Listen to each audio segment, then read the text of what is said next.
오늘 제목은 하나님이 허락하신 갈멜산 위의 승리와 로뎀나무 아래의 절망입니다. 이 제목으로 하나님 말씀 나누기 전에 한번 기도하겠습니다. 주는 그리스도시요 살아계신 하나님의 아들이시나이다. 하나님 감사드립니다. 오늘 특별히 열왕기상 19장 1절에서 21절의 말씀을 통하여 하나님이 허락하신 갈멜산 위의 승리와 로뎀나무 아래의 절망이라는 제목으로 또 하나님의 중요한 음성 듣기를 소원합니다. 크고 은밀한 일들을 깨달을 수 있도록 인도하시며 하나님이 가장 원하시는 소원 속으로 또 하나님이 가장 원하시는 언약의 말씀을 확실하게 붙들고 누리는 최고의 밤이 되도록 인도하여 주옵소서.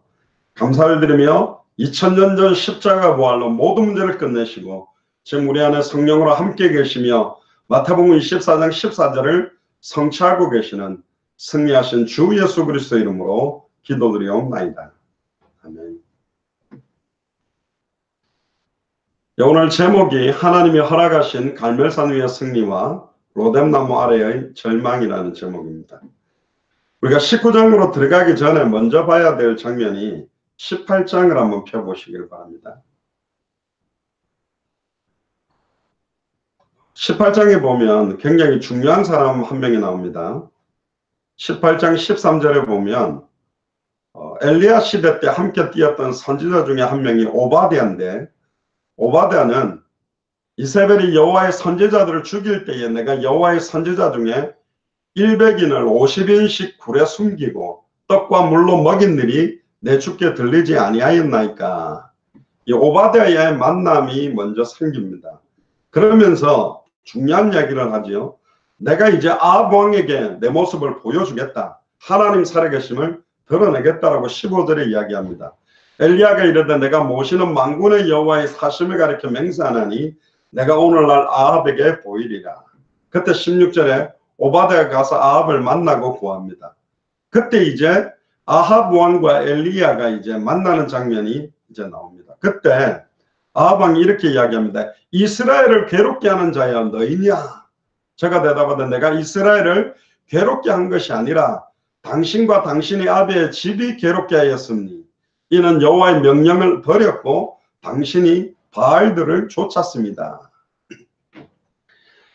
하나님이 사실은 엘리야를 통해서 이스라엘 민족에게 극심한 가뭄이 임하도록 하나님이 만들어 놓고 하나님이 살아계심을 보이기 위해서 중요한 시간표를 하나님이 허락합니다. 그때 19절에 보니까 그런즉 보내 온 이스라엘과 이세벨의 상에서 먹는 바알의 선지자 450인과 아세라의 선지자 400인을 갈멜산으로 모아 내게로 나오게 하소서. 사실은 이제 드디어 그 유명한 갈멜산에서의 바알 선지자 450인, 아세라 선지자 400인과의 싸움이 나옵니다. 근데 이제 본문 뒤쪽을 보면 죽일 때 보면 바알의 선지자 450인이 나오고 아세라 선지자 400인의 이야기는 뒤에 사실은 빠져 있어요. 20절에 보면 아합이 이에 이스라엘 모든 자손에게로 보내어 선지자들을 갈멜산으로 모았더라. 엘리야가 모든 백성에게 가까이 나아가 이르되 너희가 어느 때까지 두 사이에서 머뭇머뭇 하려느냐. 자, 아직도 이스라엘 민족이 여호와 하나님과 바알 신상, 바알 신 사이에서 어느 쪽이 참으로 살아계신 하나님인가 이걸 깨닫지 못하는 거예요. 자, 분명히 이스라엘 민족에게 오는 극심한 가뭄을 가지고 이스라엘 민족이 여호와 하나님께도 기도를 했을 겁니다. 굉장히 많이 매달렸을 겁니다. 하나님, 어찌하여 이렇게 극심한 가뭄이 수년 동안 계속됩니까? 하나님의 뜻이 뭡니까? 그러나 응답하지 않는 것을 보고 이스라엘 민족들은 바알 왕을 섬기려고 하는 쪽으로 더 사실은 많이 치우쳐져 버렸습니다. 예수를 그리스도로 믿는 사람들이 또 당대 세계복음화의 완성을 놓고 기도하는 사람들이 흔들릴 때가 올 수 있습니다. 그게 언제냐? 극심한 가뭄과 같은 극심하게 내게 많은 고통, 영적인 고통이 올 때, 정신적인 고통이 올 때, 또 환경적으로 육신적인 고통이 올 때 거기에 중요한 계획을 찾아야 돼요. 근데 그 극심한 고통들이 계속되고 있을 때 사실은 이 언약을 놓쳐버리고 불신앙하는 때가 굉장히 많은 것입니다. 어떤 사람이 굉장히 유명한 말을 했습니다. 뭐라고 이야기를 했냐면 사실과 진실은 다르다. 지나가는 말로 한 것 같은데 의미는 있는 것 같아요. 사실이라는 것은 뭐냐? 눈에 보이는 상황 현실입니다. 근데 진실하고는 다르다. 우리가 말하는 영적 사실하고 영적인 하나님의 소원하고는 달라요. 이게 뭐냐? 십자가에서 예수님이 처참하게 아버지여 아버지여 어찌하여 나를 버리셨나이까 라고 십자가에서 정령 죽은 것은 사실입니다. 현실이요, 상황이요. 왜 하나님의 아들이라고 말하는 그리스도라고 불리고 메시아라고 불리는 저 사람이 십자가에서 저렇게 비참하게 죽었지? 비참하게 죽은 것은 현실이고 사실입니다. 근데 진실은 아니요. 사탄의 세력이 완전히 박살난 것입니다. 영적인 실제적인 사실은 뭐냐? 완전히 저주의 세력들이 무너져 버린 거예요. 하나님 만나는 길이 이제는 열리게 되는 거라니까. 죄와 저주가 해방되는 길이 열리고 사탄의 권세가 깨뜨리고 승리하는 길이 열리는 거예요. 스데반이 복음 전하다가 돌 맞아서 죽었습니다. 죽으면 안 되잖아요. 스데반이 구약 성경을 훑어서 너희가 십자가에 못 박아 죽인 예수가 그리스도라는 복음을 전하면 바리새인 사두개인 서기관이 꼬꾸라지고 회개를 해야 하나님의 역사잖아요. 그런데 아니었어요. 비참하게 돌 맞고 죽었다니까. 아마 초대교회 성도들도 이럴 수가 있냐? 하나님이 살아계시냐? 어떻게 현장에서 복음을 전하면 역사가 일어나고 뒤집어지고 회개하는 은혜가 임해야 되는데 왜 스데반 집사가 그 귀중한 7 지사 중에 한 명이 이렇게 돌 맞아서 비참하게 죽었을까? 그러나 놀랍게도 그 스데반이 돌 맞아 죽을 때 겉옷을 딱 치고 증인으로 서 있었던 핍박자 사울이 이방인의 사도로 시대를 살리는 전도자로 완전히 뛰기 시작했고 스데반의 환란을 인하여 예루살렘에만 집중하고 3천 제자 남자만 5천 남녀의 큰 무리 허다한 제사장의 무리가 오는 거에 기뻐하고 안주하고 있었던 초대교회가 이제는 안디옥 교회가 시작되는 출발점이 되게 만들었던 응답이 스데반의 죽음이요. 그래서 어떤 사실을 보고 현실을 보고 사실은 정확한 것을 직시할 수 있어야 됩니다. 눈에 보이는 상황만 가지고 눈에 보이는 사실만 딱 가지고 영적인 진실, 하나님의 숨겨진 계획을 못 보는 경우가 너무 많습니다. 사실은 예레미야가 시대들에 갇혀 있는 것은 상황과 현실입니다. 그리고 사실이라고 볼 수 있어요. 그러나 진실, 정말로 하나님이 행하기를 원하는 크고 은밀한 일은 다른 데 있었습니다. 오늘도 왜 제목이 하나님이 허락하신 갈멜산의 승리와 갈멜산 위에서의 승리와 로뎀나무 아래에서의 절망이라고 했냐, 굉장히 극과 극으로 대비됩니다. 여러분들에게 가장 하이라이트라고 볼 수 있는 내 인생에 가장 잘 나가던 시대는 언제였습니까? 그리고 가장 내 인생에 절망 가운데 비참함 속에 있었던 시기는 언제입니까? 혹시 지금이 가장 잘 나가고 있는 시기입니까? 또 반대로 지금이 가장 나를 죽여주시옵소서. 하나님 앞에 선지자가 나를 죽여주십시오. 그렇게 부르짖는 시간표처럼 가장 절망 가운데 있습니까? 그런데 똑똑히 알아야 됩니다. 두 가지가 다 사실은 허상입니다. 믿음은 바라는 것들의 실상이요 보지 못하는 것들의 증거다 그랬는데 눈에 보이는 모든 허상을 가지고 실상을 보지 못하게 만들어 놓고 있습니다. 승리도 허상이고 이 땅에서의 승리도 허상이고 이 땅에서의 절망도 허상입니다. 할렐루야. 굉장히 중요한 거예요. 그걸 볼 수 있는 눈이 있어야 200개 나라와 2000개가 넘는 미전도 부족 국가를 살릴 것입니다. 내 자녀 한 명 변화시키기도 쉽지 않고 한 도시 살리기도 쉽지 않은데 한 나라도 아니라 200개 나라가 살아나고 2000개가 넘는 미전도 부족 국가가 살아나는 언약을 지었다면 얼마나 많은 우리를 미혹하고 혼동케 하고 흔들리게 만들 허상들이 우리를 속이겠는가 한번 보십시오.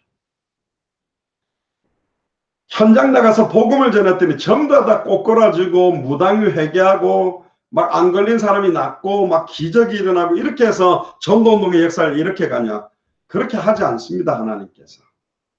하나님이 가장 원하시는 계획과 뜻들이 분명히 있다는 거예요. 이걸 사실 이 시대에 엘리야와 같은 우리들에게 왜 예수를 그리스도로 믿는 믿음이 뭐냐? 예수가 그리스도는 이 언약을 붙잡은 것이 뭐냐? 이걸 깨닫게 하려고 사실은 왕상 18장과 19장 두 개를 가지고 극심한 대비를 주는 겁니다.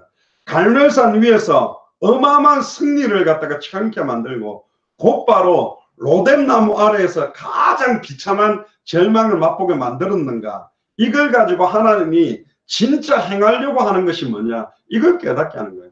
하나님이 진짜 행하려고 하는 것은 따로 있습니다. 그게 19장 후반절에 나오는 아직도 바알에게 무릎 꿇지 않은 7천인이 있다. 자꾸 엘리야는 나밖에 남지 않았다고 말합니다. 조금 있다가 이제 본문을 보면서 설명하겠지만 자꾸 나 혼자밖에 없다고 그래요. 결국은 극심한 절망일 때가 언제냐? 가장 나 자신에게 매여 있을 때, 나 자신, 내 생각과 내 기준과 내 상태 중심이 될 때마다 우리는 절망할 수밖에 없어요. 어떤 사람들도 그런 이야기를 했죠. 절망하려면 완전히 절망해야 돼요. 무너지려면 완전히 무너져야 되니까. 선조경제도 망하려면 쫄딱 망해야 된다 그렇게 저번에 이야기합니다. 그렇습니다. 완전하게 절망 상태인 나를 알아야 된다니까. 저와 여러분들은 죄송합니다. 원래 아니었다니까. 제가 늘 강조하는 우리는 원래 아니고 원래 전적으로 타락하고 부패하고 절망밖에 없는 존재고 지금도 그렇고 앞으로도 그래요. 그러니까 나에 대한 모든 기대와 소망은 없애야 된다니까. 완전히 전적으로 갈라디아서 2장 20절에 나는 그리스도와 함께 십자가에 죽은 상태구나. 죽었다라는 말의 의미는 뭐냐? 나의 영혼과 나의 생각과 나의 상태를 가지고는 이 일을 이룰 수는 없는 거구나. 완전한 나의 비참함, 나의 현실을 똑똑하게 목도하게 만드는 겁니다. 사실은 베드로도 주는 그리스도시요 살아계신 하나님의 아들이시라는 엄청난 고백을 하고 엄청난 축복을 받았습니다. 심지어 예수님이 십자가에 달리겠다 그러는데 절대로 달리면 안 됩니다라고 아직도 땅의 일을 생각하고 육신의 일을 생각하는 것 가지고는 장차 이 언약을 이룰 수가 없는 거예요. 그래서 하나님이 예수님을 통해서 철저하게 가장 신뢰하는 제자 중에 제자인 베드로를 완전히 절망 가운데로 완전히 그냥 절벽 낭떠러지 나락 가운데로 떨어뜨려 버린 겁니다. 너는 원래 아니야. 예수님께 칭찬을 받고 내게 뭔가 응답이 오고 내게 말씀 성취가 오고 기도 응답이 오고 전도와 선교 역사가 일어나고 제자들이 일어날 때가 가장 위험할 때요. 그때가 나의 내 생각과 내 기준과 나의 자만과 아집과 내 틀과 내 계획, 내 뜻대로 모든 것들을 진행할 수 있는 가장 위험한 순간이라니까. 하나님의 언약은 예레미야 33장 1절에 9절에 하나님이 직접 일을 행하기를 원합니다. 하나님이 직접 그걸 지어서 성취한다. 만들어서 성취하기를 원합니다. 내 이름이 여호와라는 것이 드러나기를 원해요. 그게 하나님의 방법이에요. 그래서 하나님은 200개 나라와 2000개가 넘는 미전도 부족 국가를 완전히 살리는 언약을 우리에게 주신 것이 맞다면 완전히 우리를 로뎀나무 아래 상태로 절망 가운데로 우리를 떨어뜨려 놓으실 겁니다. 그리고는 우리가 연초에 원단 메시지 말씀드린 것처럼 결국은 우리를 완전하게 무너뜨리시고 하나님이 그것을 새롭게 회복시키고 어떻게 지어서 성취하시는가 그걸 보게 만드실 거예요. 완전한 절망이라는 표현은 불신앙이 아닙니다. 나 자신의 무능과 나 자신의 추악함과 더러움, 나의 힘으로 나의 능으로 할 수 없음을 인정하게 만드는 거예요. 전적으로 오직 여호와만 앙몽하고 하나님의 뜻과 계획 아니면 이루어질 수 없음을 깨닫게 만들어 놓고 진짜 계획을 성취시키기를 원하는 겁니다. 그게 항상 하나님의 방법이에요. 자, 다시 왕상 18장으로 다시 돌아가 보면 23절에 보세요. 왕상 18장 23절에 그런즉 두 송아지를 우리에게 가져오게 하고 저희는 한 송아지를 택하여 각을 떠서 나무 위에 놓고 불은 놓지 말며 나도 한 송아지를 잡아 나무 위에 놓고 불은 놓지 말고 너희는 너희의 신의 이름을 불러라. 나는 여호와의 이름을 부르려니 이에 불러 응답하신 신 그가 진짜 신이고 하나님이다. 그러니까 백성들이 다 대답하되 그 말이 옳다. 와 그래. 진짜 바알신이 참신이냐 여호와가 참신이냐 대결해보자. 이 정도 대단했던 사람이 누구냐? 엘리야입니다. 그것도 호롤 단신으로 딱 나아가서 막말로 말하면 아합 왕과 850명의 바알 아세라 선지자들과 수많은 이스라엘 백성들 앞에 갈멜산에서 맞짱을 뜬 사람이 누구냐? 엘리야입니다. 대단한 사람이에요. 그래서 마태복음 17장 1절에서 9절에도 보면 변화산상에서 모세가 나타났고 또 한 명이 누구냐? 엘리야도 나타났습니다. 그 변화산상에서 율법과 선지자, 율법을 받았던 모세와 선지자 중에 선지자로 불리는 사람이 누구냐? 사실은 엘리야입니다. 놀랍게도 물론 모세는 죽었다고 표현은 돼 있기는 하지만 모세의 시체가 찾아지지 않은 걸로 봐서 모세와 엘리야는 회리바람을 타고 사실은 하늘로 바로 올라오게 만들었죠. 사실은 모세와 엘리야는 율법과 선지자의 대표적인 상징적인 인물입니다. 구약의 수많은 선지자 중에 선지자가 누구냐? 엘리야예요. 근데 엘리야를 비참하게 무너뜨리는 게 뭐냐? 엘리야가 아니요. 참 선지자는. 아무리 선지자 중에 선지자라고 해도 엘리야는 아니요. 그 모세도 그 대단했던 출애굽의 기적 6월절 어린 양의 피를 바르고 그 수십만 약 80만 명을 이끌고 나왔던 모세도 아니라는 거예요. 10명의 정탐꾼을 보고를 딱 듣고 민수기 14장에 백성들 앞에 딱 엎드릴 수밖에 없이 연약한 자가 누구냐? 모세라는 거예요. 모세도 사라지고 엘리야도 사라지고 마태복음 17장 9절에 오직 예수만 남았다. 할렐루야. 오직 예수만 남도록 만들기 위해서 하는 작업은 뭐냐? 절망을 시켜버리는 거예요. 모든 우리를 향한 기대와 소망을 다 내려놓고 오직 우리의 모든 기대와 소망과 믿음과 오직 갈망할 수 있는 은혜는 한 분밖에 없다라고 말하는 거예요. 왜 절망합니까? 왜 남편 때문에 절망합니까? 왜 아내 때문에 절망합니까? 왜 자녀들 때문에 절망합니까? 원래 기대를 하면 안 돼. 이 말은 좀 이상하게 보면 아이고 남편에 대해서 신경 끄고 자녀도 신경 끄고 살아야 되겠다. 그렇지. 몇 년 살아보니까 권태기도 오고 아이고 꼴보기 싫은 남편 자녀들. 그렇지. 그 말이 아니요. 어떤 사람은 뭐 나와 및 복음을 위하여 아비나 아내나 전토나 이걸 베어른 자는 100배의 축복을 받는다니까 할렐루야. 아이고 안 그래도 꼴보기 싫었던 내 남편 버리겠습니다. 꼴보기 싫었던 내 아내 버리겠습니다. 근데 그 말은 그 말이 아니라 너무너무 사랑하고 너무너무 아끼고 좋은 남편과 아내를 복음 때문에 버릴 수 있냐 이 말이거든요. 너무 싫어하는 남편을 버리는 거는 누구나 다 버리고 싶어하지 그 이야기가 아닙니다. 그 말은 거꾸로 해서 가면 너무너무 싫어하는 남편은 한 3명대 데리고 살 수 있겠냐 복음을 위해 이 말이요. 그럼 아멘 할 수 있습니까? 꼴보기 싫은 남편을 3명이나 더 데리고 살아라고? 우와, 해석을 잘해야 되는 거거든요. 자, 다시 들어가면요. 26절에 보세요.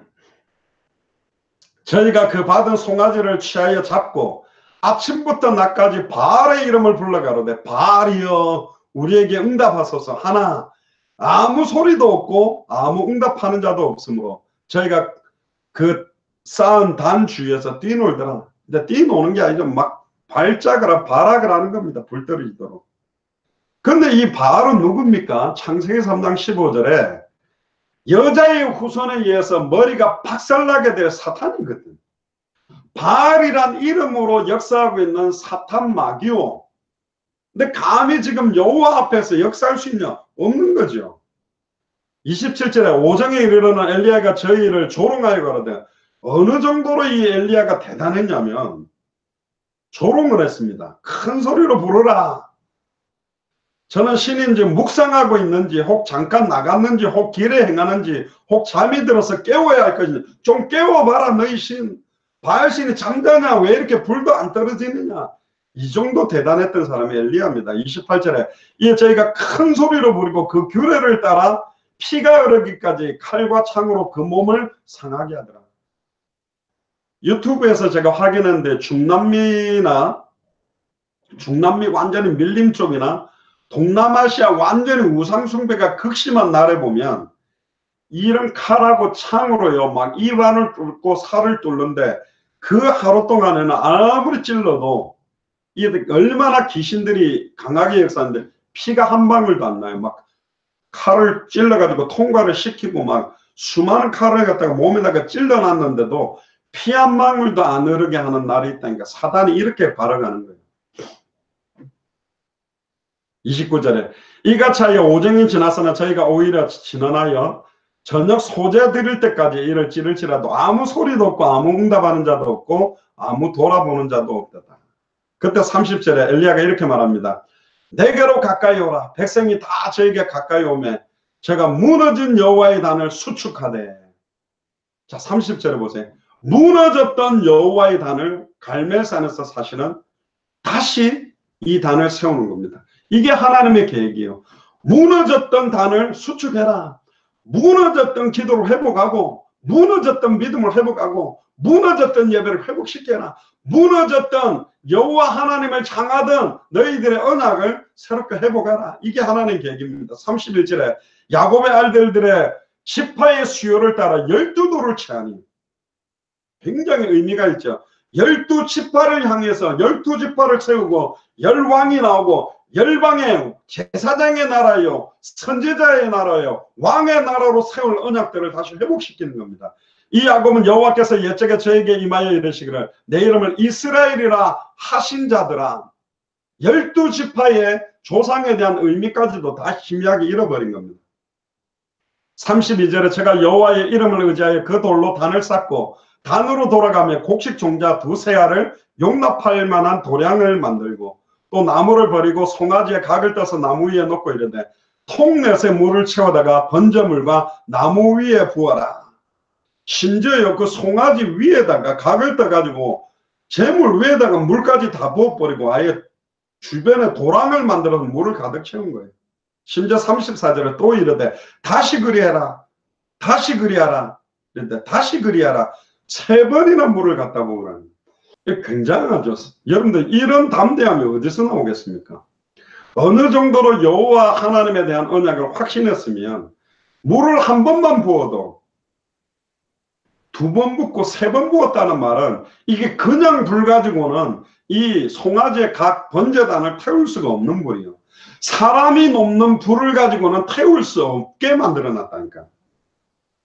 200개 나라와 2000개가 넘는 미전도 부족 국가를 살리는 언약은 절대로 그 어떤 목사들이 일어나도 수천 명, 수만 명의 목사들이 일어나도 수만 개의 교회가 일어나도 성취시킬 수 있는 언약이 아닙니다. 목사들이 많이 일어난다고 되는 게 아니라 교회가 많이 모여야 되는 게 아니라 하나님이 일을 행하고 지어서 성취해야만 완성되는 거라니까요. 이걸 분명하게 보이는 겁니다. 35절에 물아 단으로 두루 흐르고 도랑에도 물이 단으로 흐르고 도랑에도 가득하게 됐습니다. 그리고 36절에 저녁 소재 드릴 때 이르러. 소재라는 말은 곡식 제사를 드리는 제사를 말하는데요. 선지자 엘리야가 나가서 말하되 아브라함과 이삭과 이스라엘의 하나님 여호와여. 여기는 야곱이라고 쓰지 않습니다. 아브라함과 이삭과 야곱의 하나님이라 그러는데 이스라엘의 하나님이라고 바뀌어진 그 이름, 하나님과 더불어 싸워서 이겼다는 이름, 이 이름도 얼마나 이 야곱이 하나님을 이겨먹으려고 달려들어서 받았던 이름, 저번에 이야기했죠. 진짜 이긴 게 아니에요.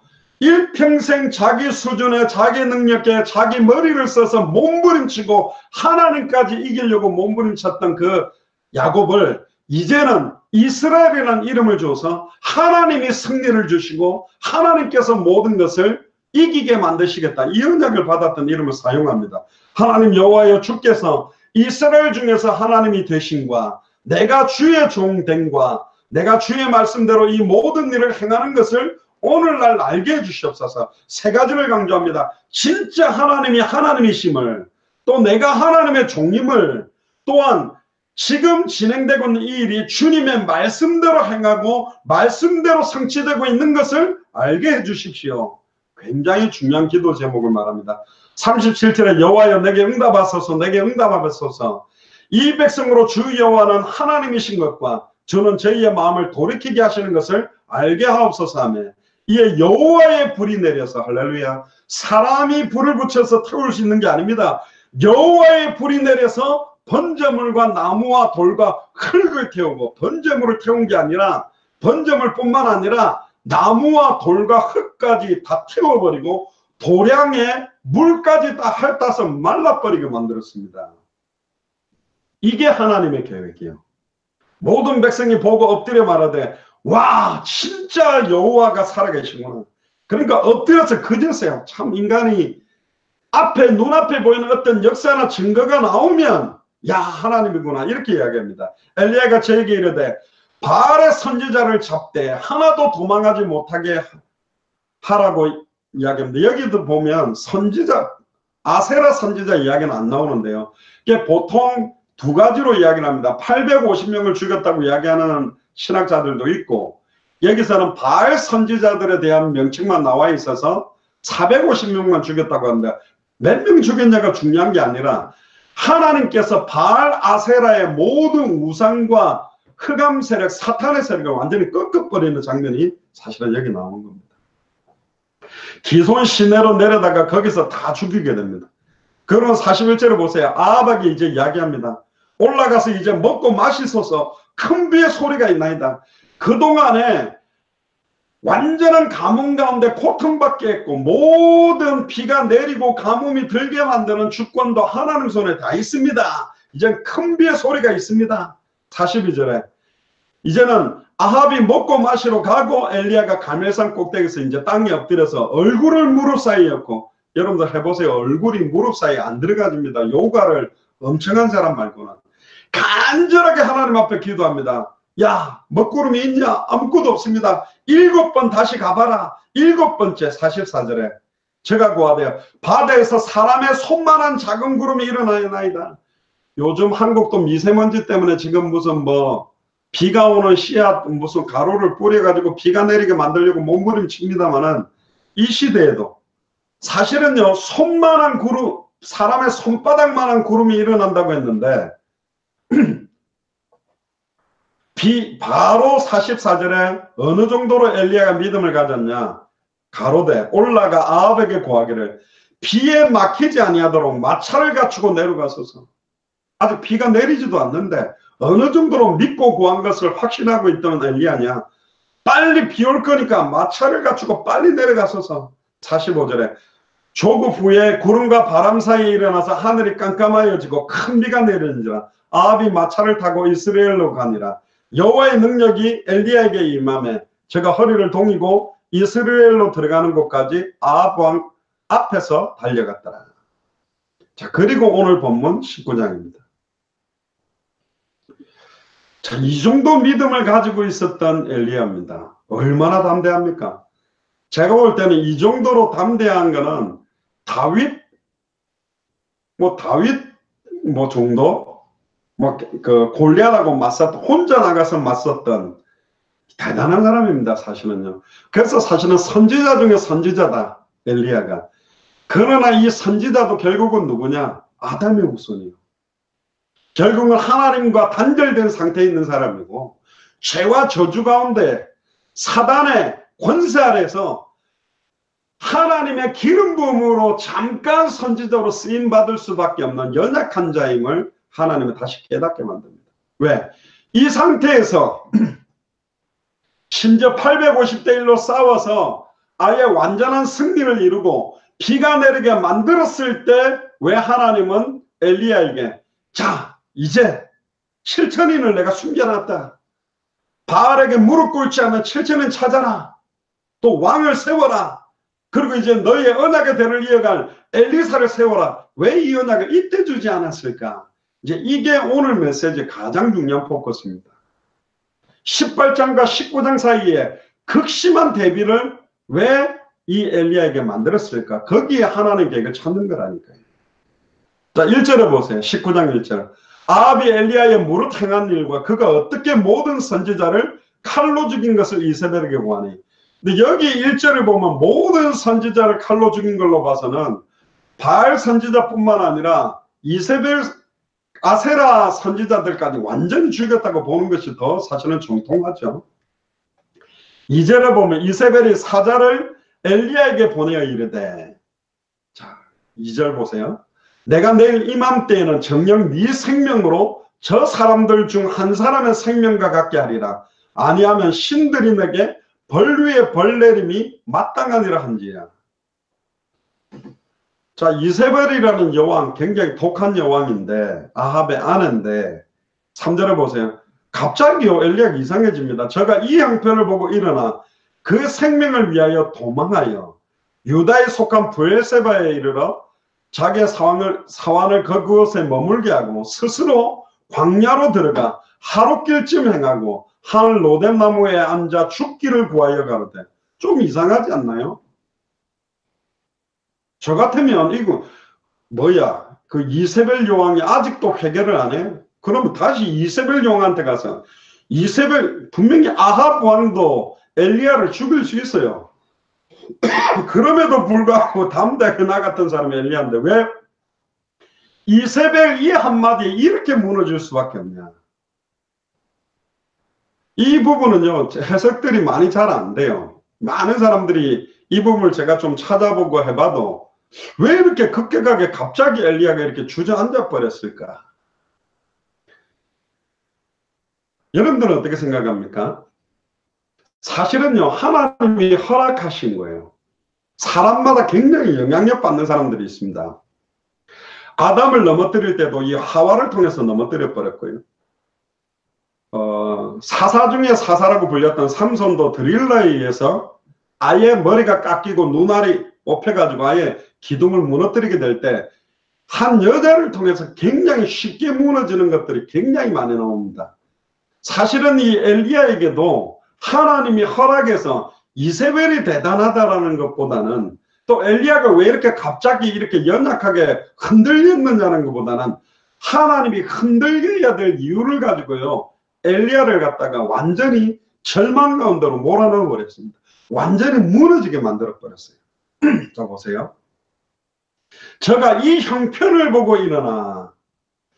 자, 전가를 받았습니다. 내가 네 안 죽이면 내가 신들에게 벌 위에 벌 받아도 나는 마땅하다. 너 반드시 죽이겠다.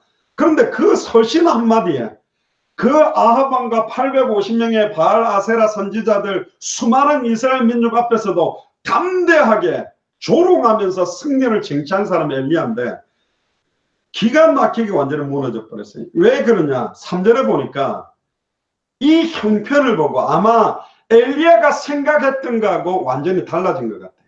상황 현실이. 이쯤 되면 막 아합 왕이 그냥 이 엘리야를 높이고 이스라엘 민족이 와 진짜 선지자 중에 선지자가 엘리야구나 이라고 막 자기를 추앙하고 자기를 떠받들어주고 완전히 뭔가 모든 게 이제 끝났다 이 정도 역사를 보였으면 이제 끝났다 하나님 앞에 무릎 꿇을 것이다 그랬는데 웬걸요? 이스라엘 민족도 자기를 갖다가 대단하다고 인정 안 하지. 아합 왕도 무릎 꿇을 줄 알았는데 꿇지 않지. 심지어 그 아내가 이제는 죽이겠다고 이제 본격적으로 달려드는 하나님 이거 다르잖아요.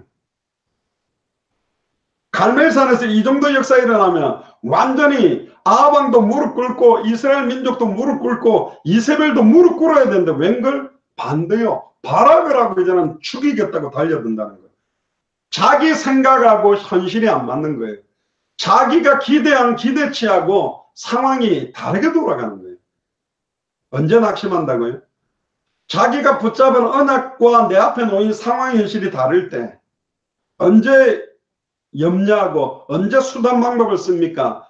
이쯤 되면 하나님을 응답하고 역사해야 되는데 응답이 늦어지거나 내가 생각한 시간표와 다르게 뭔가가 다른 방향으로 돌아간다고 생각될 때 이때 불신앙하는 겁니다. 엘리야가 가지고 있던 생각, 기대치와 상황 현실이 완전히 다른 거예요. 이 형편을 보고 일어나서 자기 생명을 위해서 이제는 도망갑니다. 완전히 이제는 하나님의 절대주권 아래에서 허락하는 계획이 뭐냐? 크고 은밀한 일이 뭐냐? 하나님, 이 상황이 뭡니까? 여기에서 하나님이 내게 주신 언약이 뭡니까? 이걸 못 찾는 겁니다. 그러니까 곧바로 자기 생명을 위해서 도망하는 수준으로 전락돼 버린 거예요. 브엘세바까지 도망갑니다. 그리고는 4절에 사완도 못 따라오게 딱 막아놓고 혼자서 광야로 들어가서 하룻길쯤 행합니다. 그리고는 이제 한 로덴나무 아래에 이제 앉습니다. 얼마나 뜨거웠겠습니까? 여호와여 넉넉하오니, 이 말은 뭐냐? 이제 할 만큼 다 했으니 지금 내 생명을 취하옵소서. 나는 내 열조보다 낫지 못합니다. 거꾸로 보세요. 나는 내 열조보다 낫다고 생각했을 거예요. 야, 갈멜산에서 850대 1로 싸워서 이기고 왕 앞에서 맞짱을 떠서 승리한 내가 수많은 열조보다 더 대단했을 거다. 기준이 누굽니까? 죄송합니다만은 여호와 하나님의 능력과 역사를 가지고 자기의 이름과 자기의 위치와 자기의 역할이 어떻게 되어 있느냐, 여기에 집중이 너무 돼 있었어요. 엄격하게 말하면 자만과 교만과 아집에 너무너무 멋있는 언약을 선포했지만 나는 내 열조보다 낫지 못합니다. 나 죽여주세요. 그때 5절에 로뎀나무 아래 누워 자더니 이 특이해요. 그 베드로도요, 이제는 거의 이제 감옥에 잡혀가지고 죽기가 다 됐는데 거기서 또 잠들었는데 이 선지자들이 잠을 잘 자는 것 같은데 어쨌든 로뎀나무 아래 누워 자더니 아이고 모르겠다, 될 대로 되라고 자버린 것 같아요. 그때 천사가 어루만지며 이르되 일어나서 먹어라 하는지. 불신앙하지 말고 자는 게 낫다. 좀 우습게 말하면 여기서 어떻게 하지, 수단 부리고 방법 부리고 대비책 세우려고 머리 쓰지 말고, 아이고 이게 지금 현실 상황이 내 뜻과 계획대로 안 된다 싶으면 주무세요. 할렐루야. 아이고 모르겠다고 그냥 잠을 자세요. 차라리 불신앙 할패사 자는 게 훨씬 나아. 잠자고 있는 베드로 옆구리를 쳐서 천사가 끄잡아낸 것처럼 이때도 엘리야가 와서 사실은 어루만지며 일어나 먹으라 그럽니다. 6절에 머리맡에 보니까 숯불에 구운 떡과 한 병 물이 있더라. 이에 먹고 마시고 다시 누웠더니, 먹고 마시고 앉아가 일어나야 되는데 다시 또 누웠어요. 그때 7절에 여호와의 사자가 또다시 어루만지며 이르되 일어나 먹어라. 네가 길을 이기지 못할까 하노라. 네가 가야 될 길이 있다 이제. 자, 여러분들 한번 생각해 봅시다. 만약에 이때 아합 왕과 이세벨과 이스라엘 민족이 완전히 무릎 꿇었다면 완전히 엘리야는 그냥 그 나라 이스라엘에서는 그냥 왕 위에 있는 거예요. 어마어마하게 칭송을 받겠지. 이야, 어떤 면에서는 왕보다도, 이세벨 왕비보다도 이스라엘에서 더 칭송받고 심지어 여호와 하나님보다 눈에 보이는 엘리야가 더 칭송받는 우상이 되어버리는 거예요. 그럼 하나님의 뜻을 온전히 이룰 수 있겠냐? 아니요. 초대교회에서 순수하게 저희가 날마다 성전에 있든지 집에 있든지 예수는 그리스도라 가르치기와 전도하기를 그치지 않았던 교회가 AD 313년에 로마 콘스탄틴 황제가 로마의 국교로 기독교를 공인하고 이제는 아예 지상 위로 교회가 딱 올라오고 로마의 국교로 공인되고 나니까 중세 천년은 완전히 변질됐거든요. 엘리야가 만약에 아합 왕과 이세벨 왕과 이스라엘 민족 앞에서 완전히 칭송을 받는 선지자로 딱 세워졌다면 완전히 변질됐을 겁니다. 완전히 하나님을 대적하는 우상 숭배자가 아니라 아예 우상처럼 칭송을 받는 존재가 되어버리는 거예요. 하나님 살아계심을 갈멜산에서 보였고 하나님의 능력을 보이고 난 다음에 하나님은 이제 진짜 일을 행하기 위해서 이세벨에 의해서 도망칠 수밖에 없는 나약함도 하나님이 허락한 거예요. 저는 그렇게 봅니다. 갈멜산에 승리할 수 있는 담대한 믿음도 하나님이 허락하신 거고 이세벨의 말 한마디에 완전히 쪼그라 들어가지고 자기 생명을 구원하기 위해서 도망치듯이 도망가 버리게 만드는 절망과 나약함을 허락하는 것도 하나님이다. 왜 그랬을까요? 왜 그 담대함과 그 절망 상태를 두 가지를 같이 주셨냐? 내가 누군지를 깨달아야 돼. 네가 누구냐? 네가 어디 있느냐? 아담에게도 물었죠. 하나님의 대리 통치권을 가지고 모든 에덴 동산을 통치하고 짐승들의 이름을 지어줄 수 있는 완벽한 조건에 하나님보다 조금 못하게 주어놨더니 이제는 하나님하고 똑같아지려고 하는 자리에 대적했을 때 완전히 떨어뜨렸습니다. 너는 흙이니 흙으로 돌아갈지라. 너 때문에 땅의 저주를 받게 될 것이다. 완전히 무너뜨려 버리는 거예요. 그리고는 창세기 3장 15절의 언약을 이루기 위한 언약을 이루어 나가는 게 하나님의 방법입니다.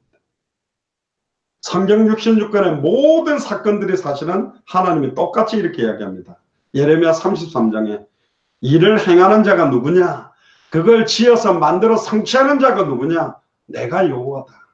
나는 여호와다. 내가 내 백성의 우고를 듣고 내가 내 백성을 애굽에서 건져내겠다고 모세를 불렀을 때 40세에 이스라엘 민족들을 갖다가 출애굽시키기 위해서 애굽 군대를 첫벌에 있을 때 도망치듯 도망 나온 게 사실은 누구냐? 모세였습니다. 근데 80 먹었을 때 40년 동안 애굽에 들어갔던 모든 사상들을 빼내고 40년 동안 미디안 광야에서 아무것도 할 수 없이 지팡이 하나를 의지해야 되는 존재인 나 상태를 딱 깨닫게 해놓고 이제 내가 하겠다. 내가 누군데 바로에게 갑니까? 나는 말을 못합니다. 그때 돌아온 대답은 하나였습니다. 나는 여호와다. 나는 여호와다. 나는 여호와다. 예레미야 33장에 예레미야에게도 이야기하는 게 내 이름이 여호와다. 네가 시대들에 갇혀 있어도 관계없다. 나는 일을 행할 수 있다. 지어 성취할 수 있다. 내 이름이 여호와다. 내가 행하겠다. 할렐루야. 엘리야에게 사실은 깨닫게 하고 싶어하는 크고 은밀한 일이 뭐냐? 이겁니다. 나는 여호와다.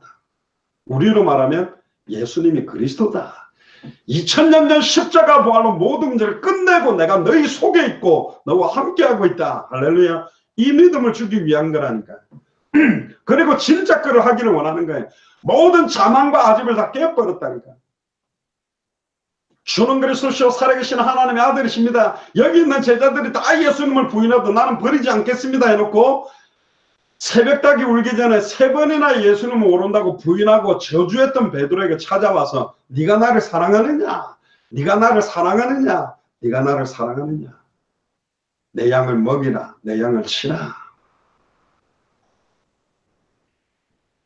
베드로는 그때 완전히 새로운 시작을 초대교회를 끌게 되는 굉장한 응답의 시작이 일어나게 됩니다.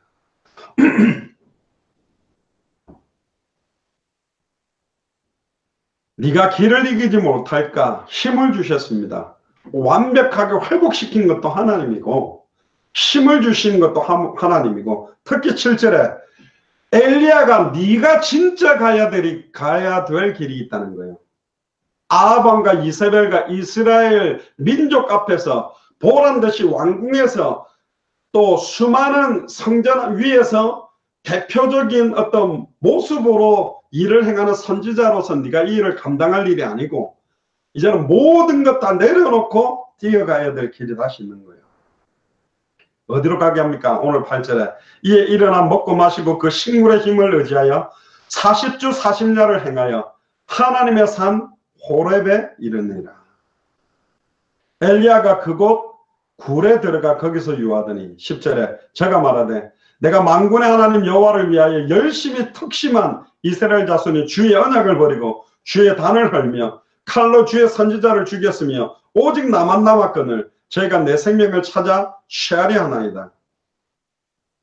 칼로 주의 선지자 다 안 죽였습니다. 오바댜가 숨겨놓은 선지자들도 있었어요.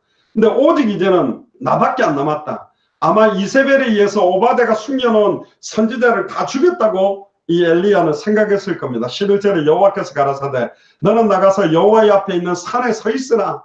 어디로 가게 만들었다고요? 하나님의 산 호렙. 이 호렙산은요 역사적으로 자기가 말했던 수많은 열조들이 하나님의 언약을 회복했던 산이었습니다. 새롭게 하나님의 능력과 하나님의 소원들을 깨달았던 산으로 이르게 만드는 겁니다. 결국은 왕궁에서 수많은 이스라엘과 아합 왕과 이세벨 여왕 앞에서 이 언약을 이룰 수 있는 게 아니에요. 하나님이 행할 일들이 있는 겁니다.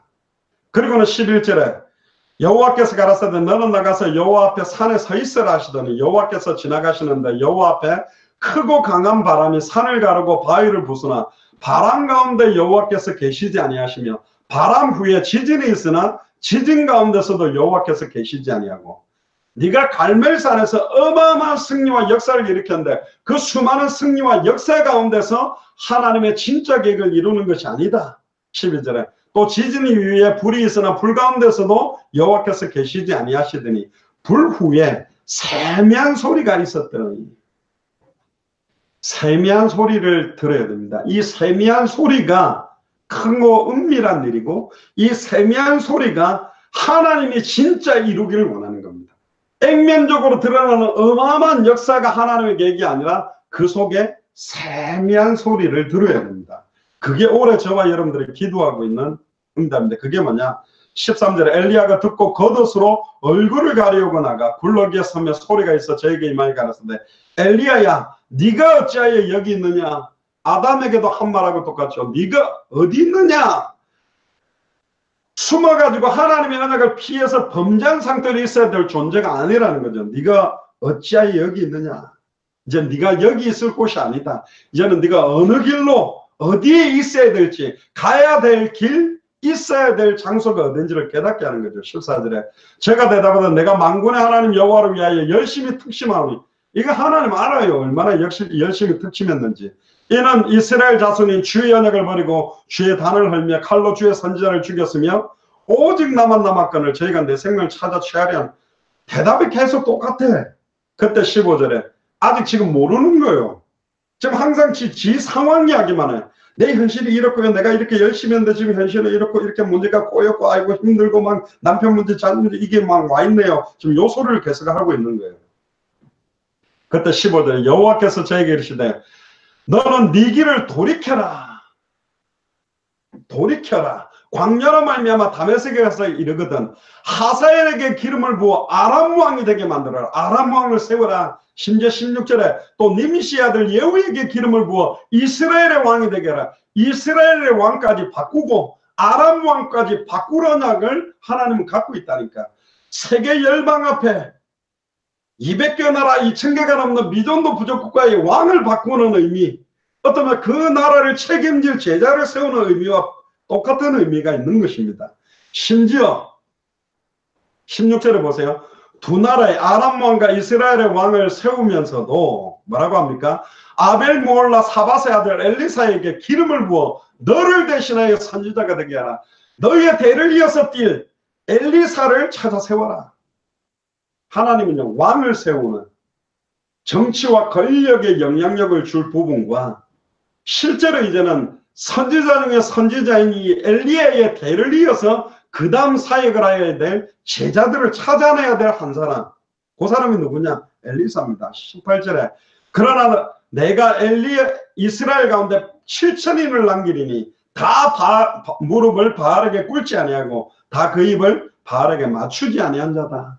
200개 나라와 2000개가 넘는 미전도 부족 국가마다 그 나라와 그 미전도 부족 국가를 살릴 우상에게 무릎 꿇지 않고 예수가 그러서는 성경의 복음 앞에 성경 그들의 전도 앞에 성경의 끝 앞에 마라나타의 신앙을 가지고 자기 인생을 드릴 제자를 찾아 세우라. 이게 하나님이 하기를 원하는 거예요. 아합 왕과 이세벨 여왕의 왕궁과 성전에 딱 추앙받는 선지자의 자리에서는 이걸 못한다니까요. 심지어 이렇게 이야기합니다. 17절에 하사엘의 칼을 피하는 자는 예후가 죽일 거요 예후의 칼을 피하는 자는 엘리사가 죽이리라. 결국은 성령의 검, 결국은 이 복음은 검을 주려고 온 거요 불을 던지러 왔다고 한 것처럼 이 복음을 받지 않는다면 결국은 이제는 망하게 되는 하나님의 공의로운 심판이 이제는 본격적으로 시작되게 되는 겁니다. 그러나 내가 이스라엘 가운데 7천인을 남기리니 다 바알에게 무릎 꿇지 않는 자들이 이야기하면서 19절에 엘리야가 거기서 떠나 사바세 아들 엘리사를 만나니 제가 12결의 소를 앞세우고 밭을 가는데 자기는 12째 결의와 함께 있더라. 엘리야가 그리로 건너가서 겉옷을 그 위에 던졌더니 제가 소를 버리고 예수님이 나를 따라오너라 내가 너를 사람 낚는 어부가 되게 하리라 한 것처럼 배와 그물을 곧 버려두고 따른 것처럼 겉옷을 던졌다는 말은 선지자가 입고 있던 겉옷을 던졌다는 말은 네가 이 겉옷을 받고 나의 대를 이을 선지자가 될 수 있겠냐, 이런 표시예요. 20절에 제가 소를 버리고 엘리야에게로 달려가서 이르되 청컨대 나로 내 부모와 입맞추게 하소서. 그리한 후에 내가 당신을 따르리이다. 엘리야가 저에게 이르되 돌아가라. 내가 네게 어떻게 행하였느냐 하느니라. 예수는 원래 인사도 하지 말고 바로 따라오라 그랬죠. 21절에 엘리사가 저를 떠나 돌아가서 소 한 겨리를 취하여 잡고 소의 기구를 불살라 그 고기를 삶아 백성에게 주어 먹게 하고 일어나 가서 엘리야를 좇으며 수종하더라. 베드로와 예수님의 제자들은 그물을 갖다가 두고 와갖고 다시 가가지고 그 그물 가지고 고기를 잡았지만 엘리사는요, 그 소 기구를 불살라 버렸어요. 컴백 안 하겠다는 거예요. 나는 이제 돌아와서 다시 또 농사하는 짓 안 한다. 아예 배순위를 친 겁니다. 다시 돌아와서 내가 다시 농사할 일은 없다. 나는 이제 내 남은 인생은 엘리야의 언약을 이어서 이 언약을 성취하겠다. 그 언약이 뭡니까? 왕을 세워나가고 칠천인을 찾아 세워서 하나님 살아계심을 드러내는, 숨겨진 칠천인을 찾아내는 응답이 크고 은밀한 일이었습니다. 결론입니다. 결국 오늘 왕상 18장 19장을 통해서 하나님이 저와 여러분들의 인생 여정에 이 시대의 엘리야와 같은 우리에게 중요한 언약을 주시는 겁니다. 단순하게 성경의 복음이 아니고 단순하게 성경의 전도가 아니라 단순한 성경의 끝이 아닙니다. 예수가 그리스도라는 것은 200개 나라와 2000개가 넘는 미전도 부족 국가를 살릴 유일한 인생의 해답이요. 예수님의 전도와 사도행전 전도 그대로가 우리가 받아야 될 인생의 응답이고, 다시 오실 그리스도 마라나타의 신앙이 우리 인생의 결론입니다. 우리는 이미 단 한 번밖에 없는 내 인생의 해답, 응답, 결론을 가지고 우리가 어느 길로 행해야 될지, 어떤 자리에 서 있어야 될지 아는 자들입니다. 아멘입니까? 이번 2019년이 이 응답을 사실적으로 확인하고 누리고 현장에 그대로 말씀 성취, 기도 응답, 전도 역사, 선교 역사를 보게 되는 그런 크고 은밀한 일을 보는 한 해가 되도록 온전히 기도하는 최고의 날이 되기를 주님 축복합니다. 기도하겠습니다. 지금은 우리 주 예수 그리스도의 은혜와 하나님의 크신 사랑하심과 성령님의 내주인도 역사교통 충만하심이, 하나님이 허락하신 갈멜산 위의 승리와 로뎀나무 아래의 절망이라는 의미를 새롭게 깨닫고 본격적으로 눈에 보이는 상황, 현실, 사실 앞에 흔들리지 않고 눈에 보이지 않는 하나님의 숨겨진 계획, 영적인 진실과 영적 사실들을 깨달아서 본격적인 기도와 본격적인 영적 전쟁을 시작하기로 결단하는 우리 예수 사랑교회 마라나타 미션을 철저히 모든 교역자들과 성도들과 우리 후대들 머리 위에 함께 동력하고 있는 모든 선교사님들과 그 나라 위에 지금으로부터 영원토록 항상 함께 계실지어다. 아멘.